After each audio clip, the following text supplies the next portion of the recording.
All right. Happy Tuesday, my friends. How is it going? If you're tuning into the replay, you know what to do. Say replay and hello. Let us know where you're tuning in from and what you're up to. All right. So today's topic is a pretty cool subject, I think.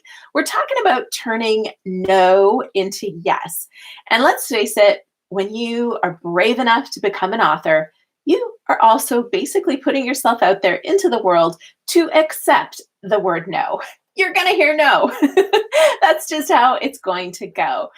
So that's what we're going to talk about today. I've got kind of a 3-step or 3-point process or approach to handling those no's that you're going to hear. And I'll also share a couple of stories and examples of how a no can become a yes in your author journey. So as you're tuning in, do what Brian did and say hello and let us know that you're here. If you're just tuning into the live stream for the first time, it is always beneficial to participate because we always have prizes for participation, as well as, of course, we're going to answer all your questions. So if you have questions as we're going along, make sure you post those in. Angela is here from our office, and she's going to try to help keep me organized and make sure that we hit all those questions. And of course, we also have prizes for those of you who comment on the day a video is released, which goes for you folks watching the replay. Hey, Jennifer, great to see you. So let's just get started on this topic. So turning no into yes. Well, it's quite an adventure being an author, and you're going to hear no for all kinds of reasons. And even as you're venturing into this, if you haven't quite settled on self-publishing, perhaps you'll be hearing a no from a publisher, which was sort of my journey. In fact, it's ultimately how I got into self-publishing. If you back up, when I was a little girl, I dreamed of being a writer. And I used to write when I was 8 or 9 years old. I wrote a ton of short stories that actually got published in some newspapers. I won an essay contest when I was 10 or 11. But when I went to high school, my English teacher really graded me hard and didn't make me feel like I was a good writer. And people told me writers don't make money. And and also I thought I'd be a writer and a teacher. And I had relatives who were teachers that always complained they didn't make enough money. So ultimately, that little girl who dreamed of being a teacher and a writer went off to business school and did an undergrad in business and an MBA in real estate and finance, and got into real estate. It's actually through real estate that I got back into writing because I started buying properties, and I bought my first 2 properties in 2001. And then I was out of money, and I had gone back to school to do my MBA, so the banks wouldn't finance me. So I ended up doing creative deals. And so I partnered with my boyfriend at the time, who's now my husband, and we started doing creative deals, which were other people's money, no money down type deals.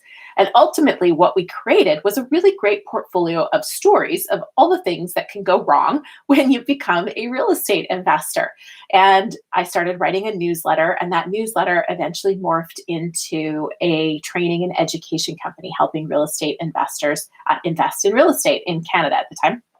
And through this kind of platform that I grew rather organically over the course of 3 or 4 years, I ended up getting connected with some publishers. And the one main publisher that was doing these kind of books, real estate investing books in Canada at the time, was Wiley. And Wiley, I was introduced to this editor at Wiley. I told them this book idea that had been formulating in my head after 10 years of investing in real estate. And Wiley said, no, that kind of a general real estate book has already been done. But, we have this real estate book that we've been thinking about, and we'd like you to write it. And so we went back and forth on this book deal for 3 months. And I thought I was getting a deal. But ultimately, the email that came through after 3 months of back and forth on the book idea they gave me was this email that said, Julie, the marketing department doesn't think you have a strong enough platform to sell books. And so that poor little girl who had always dreamed of being a writer had gotten her hopes up, and now she was devastated. So this was one of the biggest no's I've ever heard. For those of you tuning in now, we're talking about, as an author, turning no into yes, because get ready, my friends, you're going to hear no a lot. And it is a skill to take these no's and turn them into a yes. And I'm not talking art of persuasion here. This is not about changing people's minds. I didn't go back to Wiley and convince them that they should give me a deal.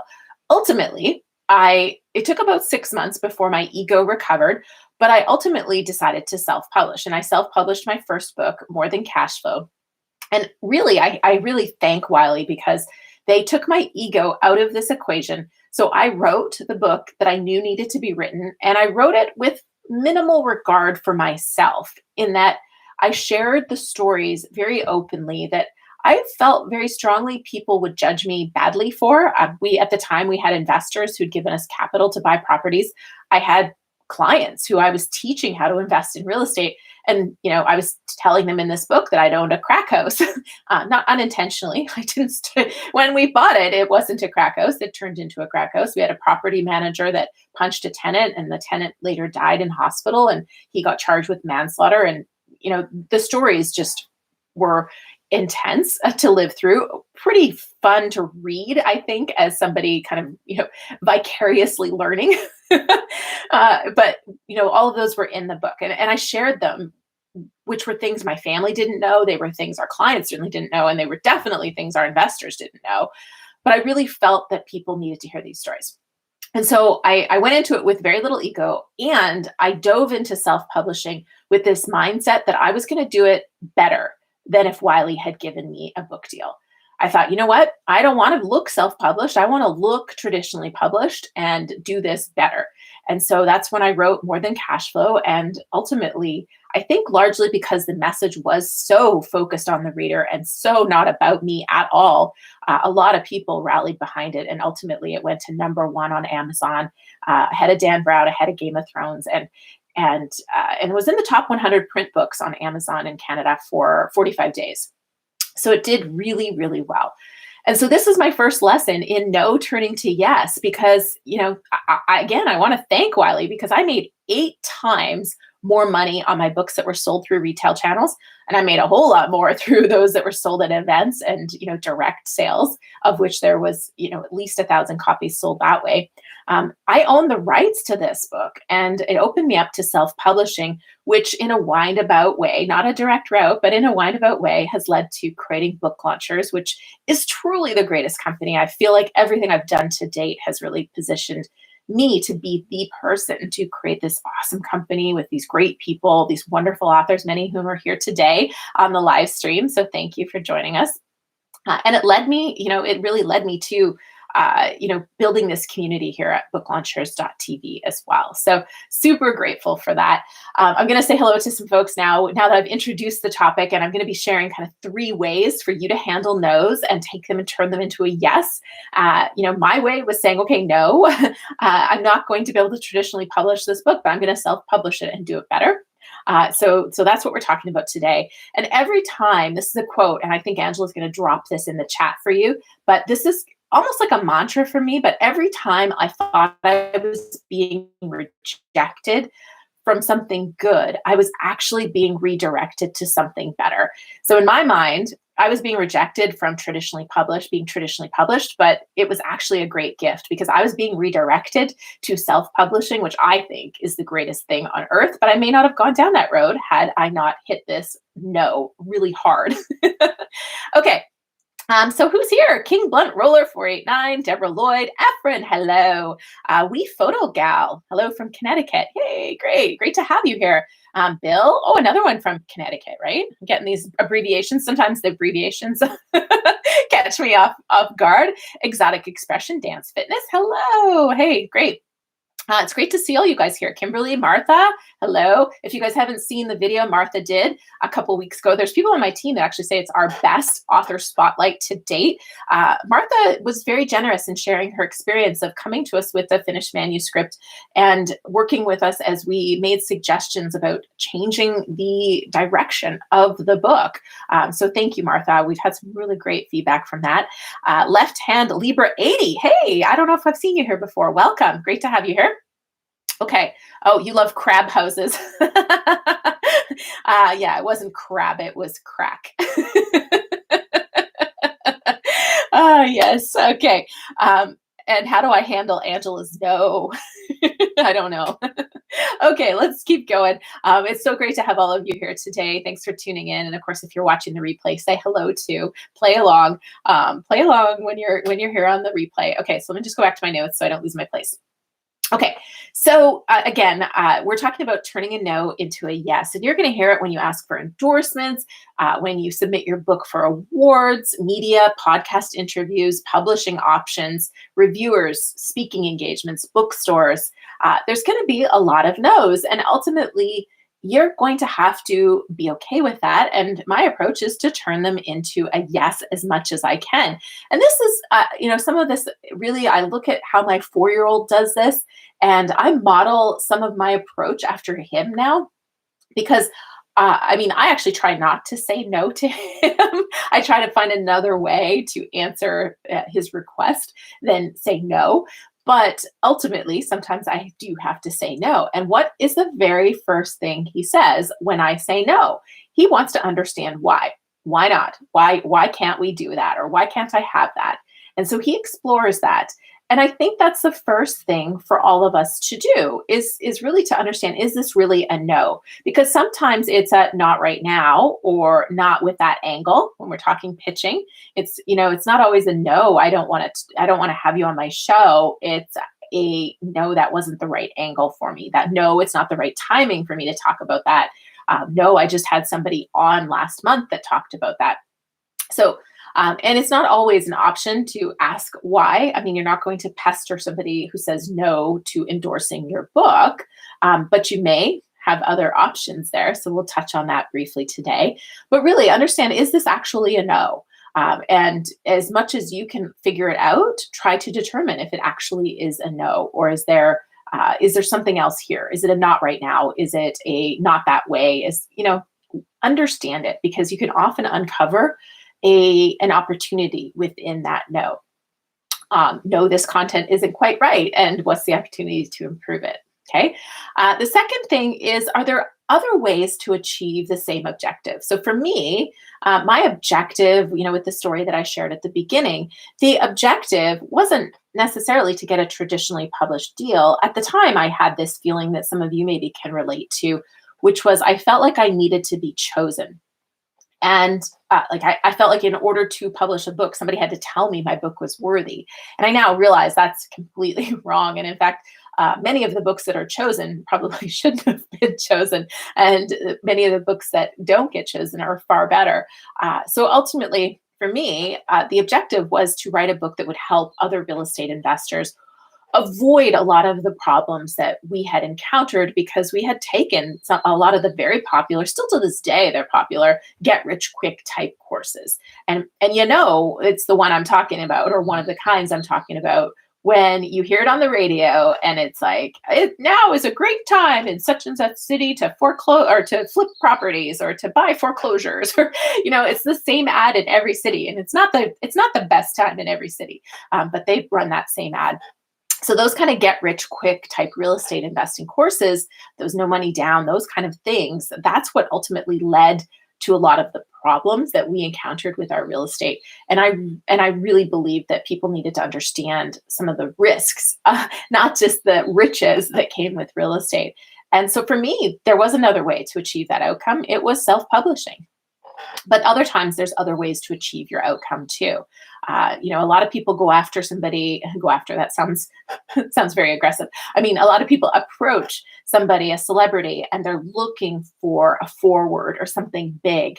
But in fact, what you maybe are better off getting from them is an endorsement or a shout out on social media that you can leverage and use in other ways.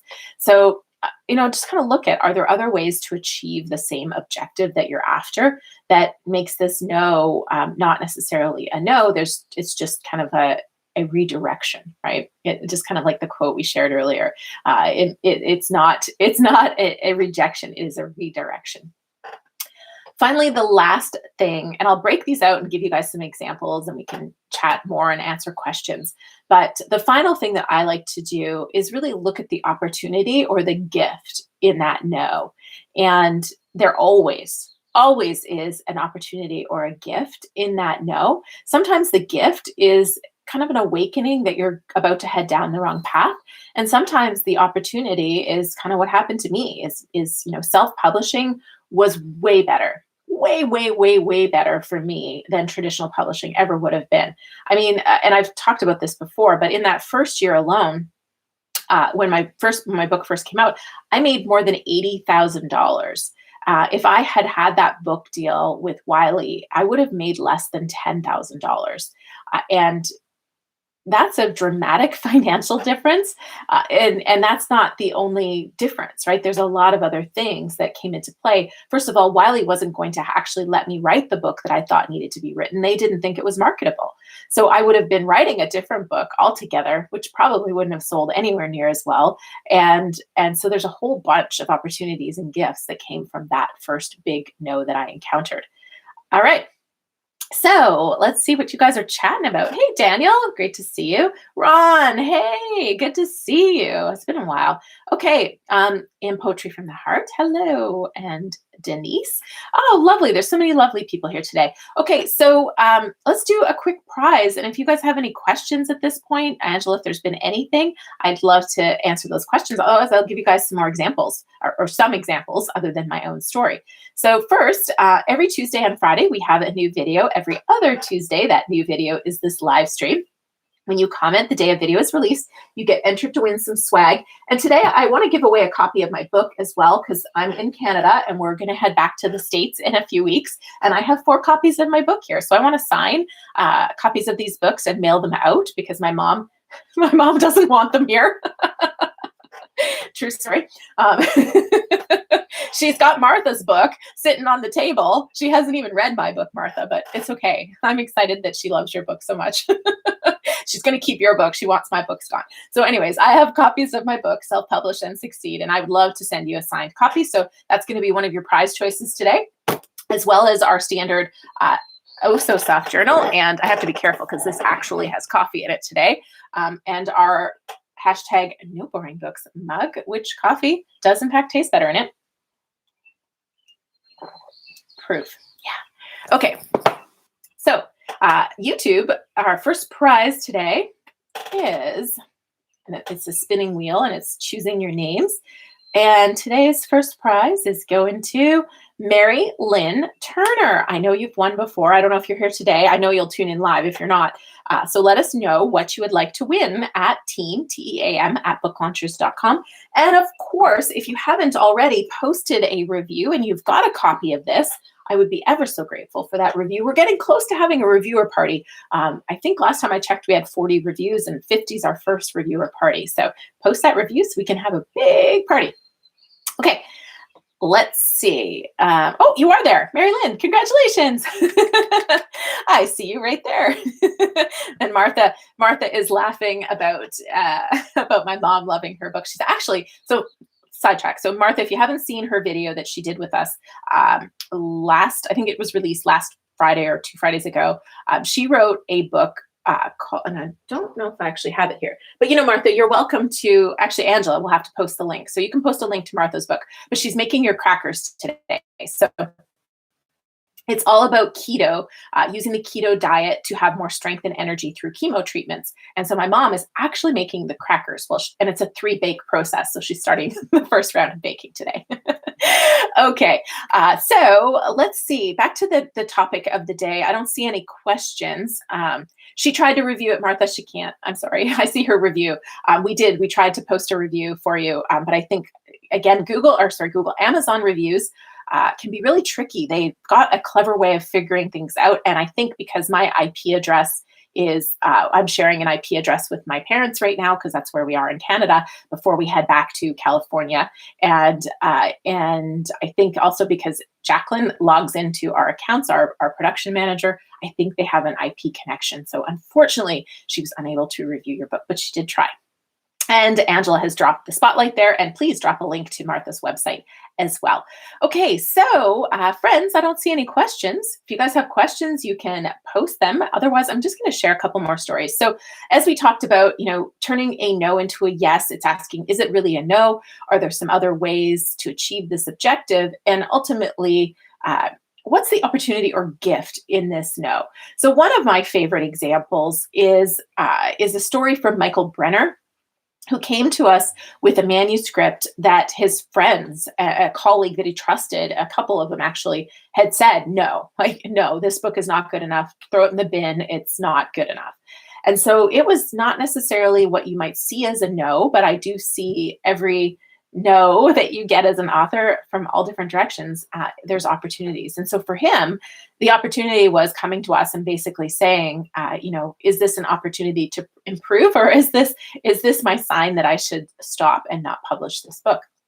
My team read it and they loved the story. They loved the concept. So his book was the empathy formula, and the feedback was basically, nobody wants empathy. This isn't going to sell. And my team read it and went, well, there's actually some really, really cool material in this book.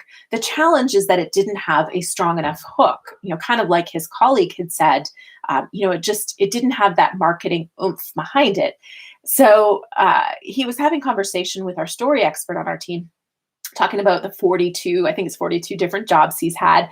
And he just kind of blurted out, so many people think they need to be mean to get results, and mean people suck. And that's kind of ended up being the hook of his book and the title. His title is Mean People Suck, How Empathy Leads to Bigger Profits and a Better Life. And that's the hook. And it still is the empathy formula inside this book. It's just packaged in a different way. So for him, the no was a tremendous opportunity for a slight redirection and to repackage his entire message in an entirely new brand. And if you haven't seen it, it stands out. It's a green cover. It says Mean People Suck on it. Whenever we're at live events, which has been a while now, people gravitate to his cover. And then there's actually another cover we have by Todd Nyholm. And I can't remember the exact title. It's like, food, why do you trouble me so? Or something like that. And those two covers are like magnets for people. They just come over and and they just want to see what those two books are all about. So that no was an opportunity because Michael was willing to look at it as an opportunity to change.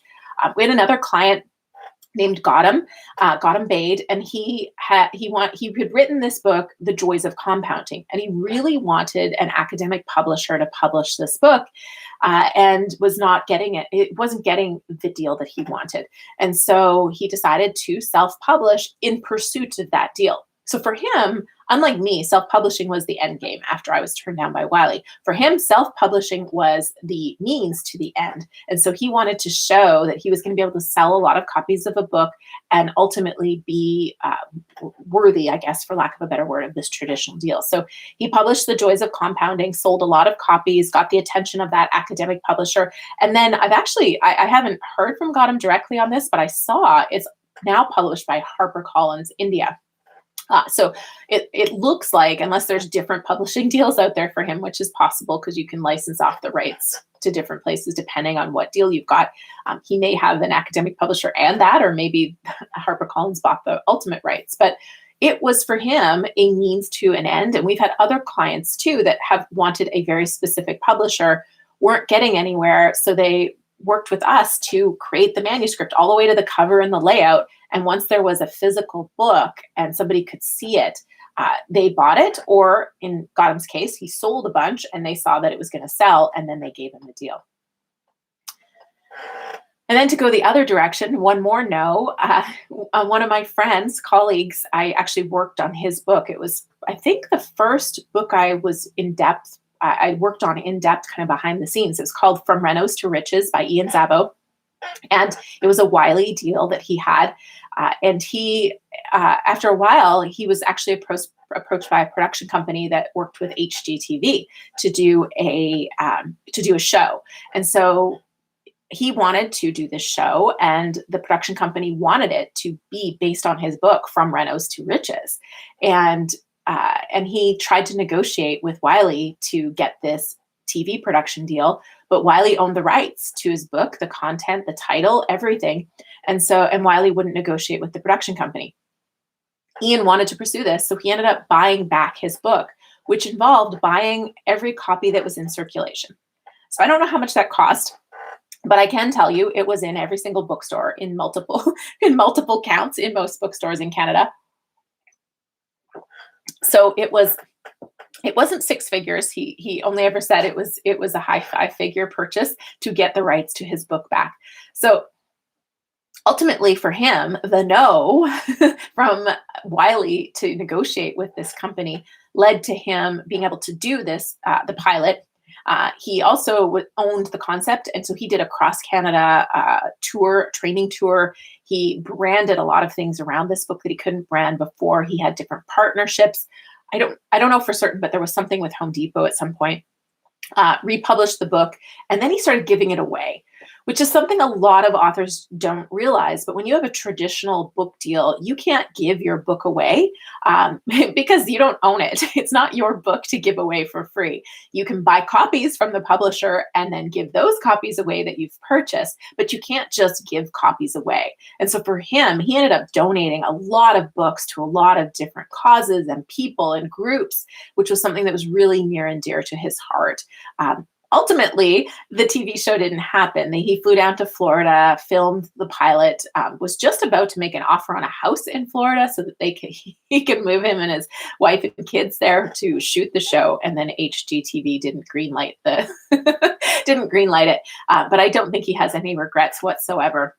But for him, that was a pretty big no that turned into a huge yes for a lot of things in his life and his business. And, if you ever hear him talk about it, he has no ill will to the situation whatsoever, because to him, it was a no that became a gigantic yes. And he was really happy to have his book back and own the rights again. All right, we got another prize. Let's do a prize for the folks that are here. Okay, so let's see. Today is, May the 4th be with us, right? It's May the 4th. So let's do a prize. Which is your favorite Star Wars character? I have had 2 dogs named after Star Wars characters. So the first person to name one of the 2 dogs that I had, which I don't think anybody would know because my most recent 2 dogs are not Star Wars character named. But so just by a show of what characters you love, that will be our prize for participation today. How's that for totally random? And while we do that, I will also choose our YouTube winner. You're spinning in circles right now. Everybody who's commented on the Tuesday and Friday videos, congratulations to Bill Miller. Hey, I don't think you've won in a long, long time. Bill, are you here live? I thought I saw you here. Let me see. Bill? Did I see Bill? You are here, or you were. Are you still here? Congratulations. Let us know if you want a signed copy of my book, the journal, or the mug, and email team@booklaunchers.com and let us know where to send it. Okay, I'm just looking to see who is the first one. Hi, Rhonda. Okay. Yes, okay. Rhonda, you were right. Yoda was the first dog, and then funny enough, Chewie was the second one. So there you go. Congratulations, you guys. Great guesses. So Rhonda, you were first. So congratulations, Rhonda. You can pick my book, signed copy, the mug, or the journal. Email team@booklaunchers.com and let us know what to send and where to send it. Thank you. Okay, and Angela says we have questions. So let's do some questions, and then I'll come up with one more participation prize for you folks today. And we also have to give away a copy of my book. Who doesn't have my book yet? This is really outing you as somebody who hasn't bought my book yet, which is okay. I totally forgive you. And now is the time to get a signed copy. As long as you're in North America, I'm not going to send a signed copy over to Europe. I had to send a few, and it cost me $22 to ship it to somebody. But they were a early supporter, bestie, totally worth it. I think it was Michael. It was worth it all day long. But yeah, I prefer not to send it. I can send you a different version of the copy. We'll just order it from Europe. Okay. Okay, so here's the question from Daniel. Can I ask LACCD and LAUSD middle school and high school libraries to carry my book and explain why I feel it can benefit students? Yes and no. This is actually something that we're building out extensively behind the scenes, and connecting with school libraries is a little bit more complicated in many ways. There's catalogs they buy through, there's reviews they rely on, and there's kind of packets that they like to see. And so we've actually hired a very experienced consultant that's worked and done mass distribution. So she's working with my team right now to build out some of these pieces. So the short answer is yes. The longer answer is you're going to want to do it in a very prepared manner, and you're probably going to want to have some reputable reviews of your book from some of, like a Reader's Digest type review, because they take those things very seriously. You're also going to want to make sure you're listed in the Ingram catalog and it's all properly set up, because that's where they're going to order it from. So those are going to be two pieces that you really want. Explaining why you think it's going to benefit students, yes, to a point, but ultimately they're going to look at the reviews. They're going to look at probably your media kit or your information packet, your kind of sell sheet with all the metadata, and then they're going to consider that, make sure it's got to be listed in the right catalog. And that's assuming you get it in front of the right person at these schools that makes the decision. So it is a little trickier. If you have a contact there already, that can help. And focusing on why it's beneficial to the students is important, but they do tend to trust these certain reviews more than others. Okay. Rhonda says she has a book. Great, thank you. Enjoying it. When it's done, please post a review so we can have our reviewer party. Question 2, what would you say is the number one thing not to do when self-publishing? Number one, just one. Okay, so I would say the number one thing is to think that you can do it all yourself. Even if you're on a budget, I understand that a service like Book Launchers isn't for everyone, because we're really focused on the folks that, don't have time to do a lot of the things themselves. They want to do it at traditional published quality or better. But no matter what, you are not going to be able to do everything yourself, because there isn't a person alive that I've ever met or heard of that has the skills to excel in every piece. And nobody can edit their own work. Even professional editors, if they write a book, they can't edit their own work because our brain plays tricks on us. So no matter what, you're going to need editors. You're also very likely to need a cover designer, and you want a professional book cover designer to work on your book. So if you're on a budget, I would say that the number one mistake is publishing it without involving some professionals and finding some way to make it work so that you can hire professionals. There's certainly a lot of folks that have been successful self-publishing over the years that have bootstrapped it in some ways, but you don't want to look self-published. And so you want to make sure that you invest in your book and you hire professionals where you're going to need it. And those are two places that you just can't skip on. So Exotic Expressions says on a budget. So I would say you have to hire an editor, and you can get away with doing beta readers early on, but beta readers can also send you in completely the wrong direction. So Michael Brenner's story is a great example of that. If he relied on his beta readers, his book would have gone in the bin because beta readers didn't see a way to save it.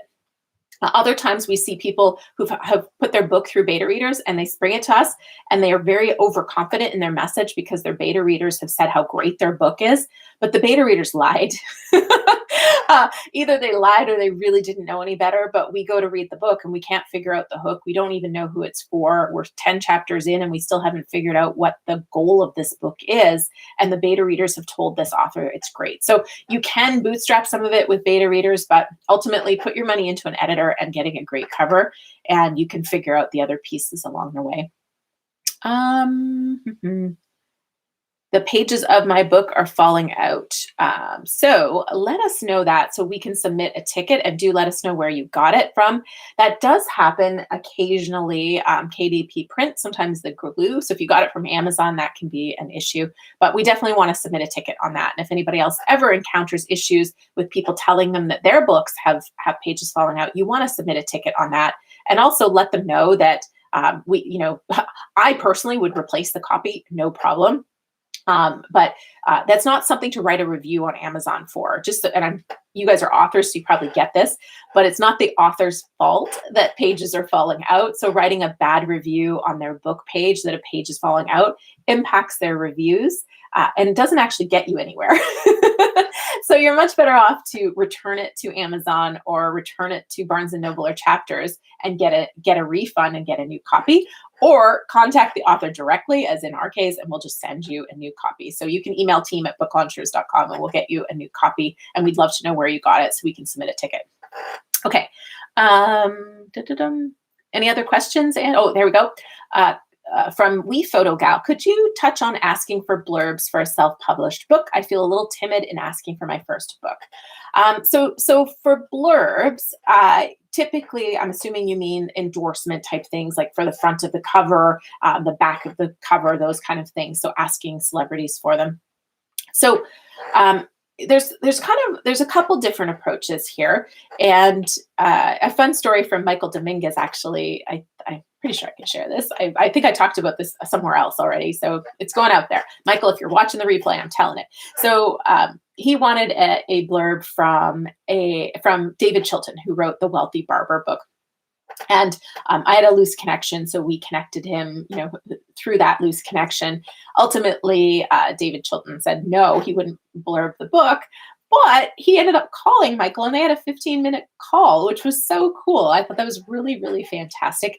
So sometimes your no can lead to something even cooler. And as far as Michael's concerned, that was a bigger win than getting his endorsement or his blurb. So first of all, it's kind of the networking, and I don't know if I've posted it yet or if it's coming, but on how I like to network with people. So I look around and I see, does anybody I know this person, so I can get a warm connection? So for these blurbs, that would be my first step. Is there somebody I know that knows this person who I can get a connection, which is what Michael did. He knew that I had a connection to the Chiltons. And so he reached out to me and got that loose connection. And that's how that followed through.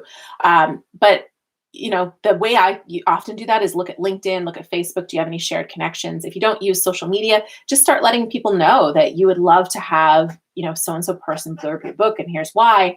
And that might work. Otherwise, I just saw a post recently that a lot of celebrities are sitting around doing nothing, which I don't believe, but they were basically saying that a lot of things aren't happening. And so their movies, their shows, a lot of the live events they used to do. So they're just not as busy as they used to be. So posting and commenting and connecting on a regular basis on their social media can make them kind of pay attention and be more open to a invitation to review your book and blurb it.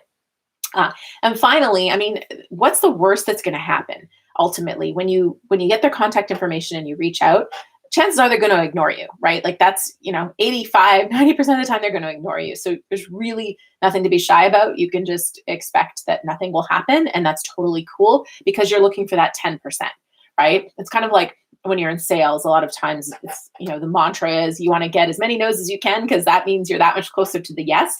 You kind of look at it the same way with blurbs. You don't put all your eggs in one basket, ask 10 people, hope for 2 of them to say yes and give you a good one. And the final thing is make it as easy as possible for them to blurb your book. You can give them examples of what somebody else has done. And then once you've got a recognizable name blurbing your book, you can leverage that to get other people to blurb your book. You can say, hey, Brian Tracy said my book is XYZ. Would love to send you a copy and see if you can review it and kind of outline it there. So hopefully that helps. That's how I approach it. That's how we often recommend our clients approach it. And if we don't have that video out on networking yet, it's coming out soon. Oh, Deborah, you won the copy last week and then the pages fell out. Anyways, I wasn't saying you would ever do that. I was I've seen it happen to other authors. So I always want to share that to encourage folks about the pages falling out if that ever happens to you and somebody contacts you with how to handle it. Okay, let's see what other things here.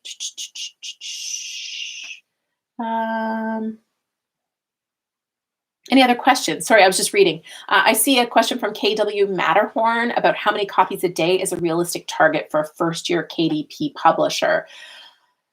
I have no idea. It depends on your subject. It depends on your genre. It depends on the hook, your keywords. We have one client who hasn't been able to do any marketing yet due to personal circumstances. And the book has sold a ton of copies. And we're guesstimating, although you never know for sure, but we're guesstimating it comes down to the searchability or the high search volume on a certain set of keywords that is with this book. But but we don't know, and that's the thing. So you might sell one a month, you might sell 1,000 a month. It's really hard for me to gauge. I do recommend, if you're curious about your category, KDP Rocket, and Angela can drop our link in down below. We use that to see sales volume, to see category sales volume. That would be the best thing for you to do, is to sorry, I'm just trying to find KW. So that would be the best thing for you to do, is to use a software program like like Publisher Rocket, to look at the category, look at books that are similar to yours, and see what kind of volume they're selling. But even then, that doesn't necessarily guarantee. It just gives you a range or a ballpark of what's possible, because it really, really does vary. And then it comes back to your marketing, your audience, your platform, discoverability, how many reviews you end up getting. There's so many factors that go into it. So it's a tough thing to just randomly estimate. Number 4, question 4. Okay. And then I'm going to do one more prize, and here we go. What are the rules around quoting other authors? Just the odd line. Do you need permission for every single thing you mention? No. And actually am doing a video next month on permissions, but there are fair use. And I think it's ALLI, ALLI, the Alliance of Independent Authors. They have a really great resource on copyright and permissions. And I have a video that I did on, like, what can you quote in your book, that I don't know if Angela can find it, because I'm not sure if that's the exact title. But ultimately, if there's something called fair use, and if it falls under fair use, you can quote it. And in fact, you don't even have to always source it if you quote it, which is kind of bonkers to me. But if it falls under fair use, you can use it. And bye, Brian. Thanks for being here. And so you can quote other people if it's for commentary, supporting an argument, for the purposes of discussion. So if you want to present something and then discuss it and or support something that you've said, and if it's just a line or two, there really shouldn't be a lot of issues. Song lyrics are an exception. Song lyrics, you can't just quote a song lyric. There's all kinds of copyright issues. You have to have permission. So generally stay away from song lyrics, but books, articles, even speaker presentations, those kind of things, if it falls under fair use, you can quote it.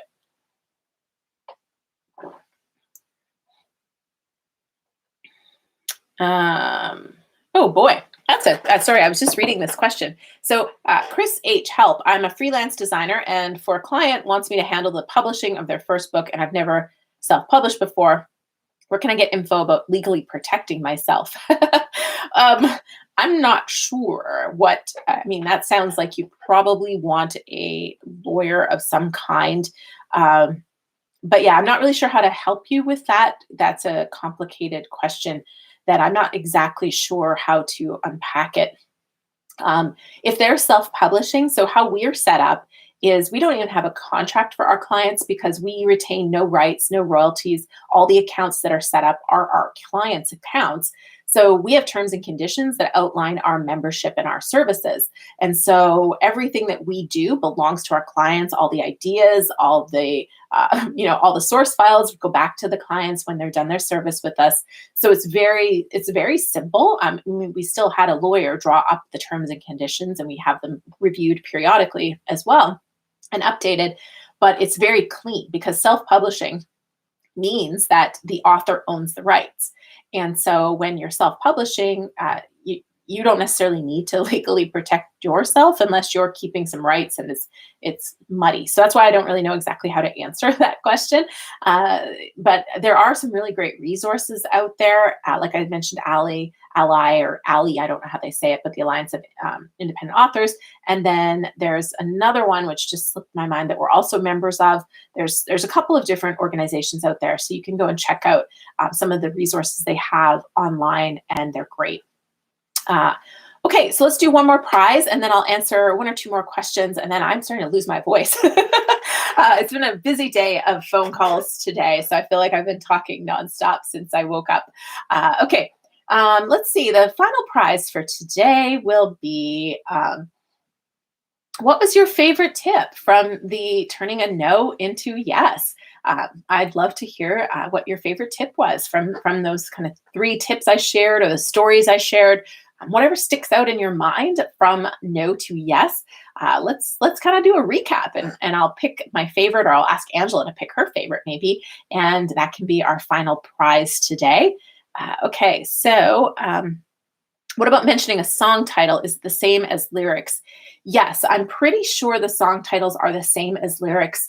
I'm not a copyright expert. We always have to look things up. We have a great fact checker on our team who knows all this stuff, and our editors are really up to speed on a lot of these things, and we'll flag it for our clients too. But generally speaking, I just stay away from songs. Allude to that song. You could say, that popular song that talks about the Polaroid picture or something like that. Yeah, songs are tricky. And we've tried to get permissions for our clients for songs. And it can be really tricky. Every once in a while, some of the older music, they can have, there's more opportunity sometimes with the older music if they're not in with a big label, but it is a process, and it's often not worth it. You kind of have to look at how important is it to have these song lyrics in your book. That was the last question queued. All right, so let's see what you guys took away from today. Exotic Expression says, highlight was that I made 80,000 from self-publishing in the first year versus less than 10 if I'd gone with traditional. And yeah, so the math on that, a lot of people don't realize that, but you might make about 80 cents per copy sold. Dollar, for simple math, say $1 when you get a traditional book deal. When you self-publish, you have a lot more control over how much you make, but you're probably going to make somewhere around $4 to $5 per print book sold. You could potentially make more on an ebook. You're going to make more if you sell it direct. So, I usually just say you make an average of $6 per book sold that way. And then you have a lot more flexibility as to what you do with it. Now, when my first book came out, prices of books were higher. So I was actually making $6 to $7 per book sold. And the royalty agreement that I probably would have netted me somewhere around 70 to 80 cents per book sold. So yeah, the math was startling. Okay, let's see. No takeaway. That's okay. Hey, Andy, great to see you. Thank you. All right, so Exotic, I guess you are the winner. So Exotic, let us know where we can send whichever prize you would like. And that was the last question. So I think we are done. I can give my voice a break.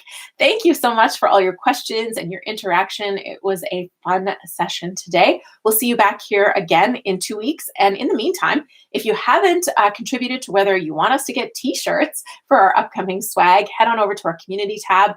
If you have ideas for a topic you want me to cover, you can go ahead and post that down below too. We also have another deep dive training coming up next weekend.